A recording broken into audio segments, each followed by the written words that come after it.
Sholay I think पूरा देश इसके साथ जुड़ा हुआ है। ये एक ऐसी फिल्म है जिसे जब भी देखो बहुत अच्छी लगती है। मैंने आज भी बहुत सालों बाद देखी और कितनी आज की फिल्में देखी और उनमें आदमी थोड़ा सा शिफ्ट यहाँ वहाँ होता है, लेकिन इस फिल्म में तो आदमी अभी भी जुड़ा रहता है। और 3D में तो बहुत अच्छा लगा एंड जो साउंड था वो बहुत अच्छा। आई मीन जिन्होंने नहीं देखी और जिन्होंने देखी है उनके लिए तो वो तो बहुत ही इंजॉय करेंगे, और जिन्होंने नहीं देखी उनके लिए एक नया एक्सपीरियंस होगा कि सिनेमा क्या होना चाहिए। After 2 years it was still running there. So this is, I mean, कितने साल हो गए आफ्टर I got married, मेरे बच्चे हो गए, still it's such a fresh film. मुझे लगता है दोस्ती की मिसाल जय वीरू जैसी कोई है ही नहीं आज तक। डेविड जी आप पता बोले थे ना।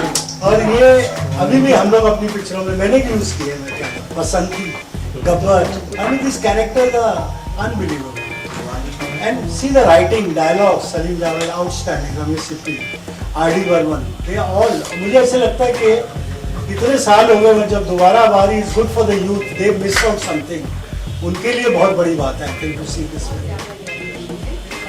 शोले मैंने कुछ 20-25 पता नहीं कितनी बार देखी, और वो भी थिएटर में। तो आई थिंक मैं खुशकिस्मत हूँ जिसने उस ज़माने में शोले को थिएटर में देखी, और एक एक डायलॉग इस फिल्म का याद है मुझे। और जब कल इसकी स्क्रीनिंग हो रही थी तो मैंने मेरे हस्बैंड से कहा कि भाई फिल्म शुरू तो नहीं हुई, because I want to see the beginning music से लेके एंड तक।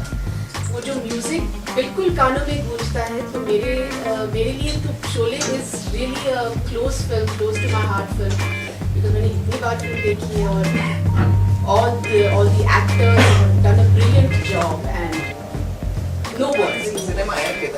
ऐसे हीरोज, ऐसी फिल्म, मतलब बियॉन्ड एक्सप्रेशन है, मतलब बियॉन्ड इमेजिनेशन है।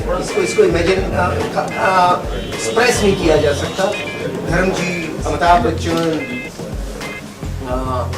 जो भी संजीव कुमार साहब, इतने कमाल की performances, Gabbar Singh, Hema ji, and everybody, Jaya Bachchan, it's so great. Ramesh Sippy is extraordinary. The kind of a cinema he made, मुझे नहीं लगता कि हिंदुस्तान में इससे अच्छी कोई फिल्म बनी है।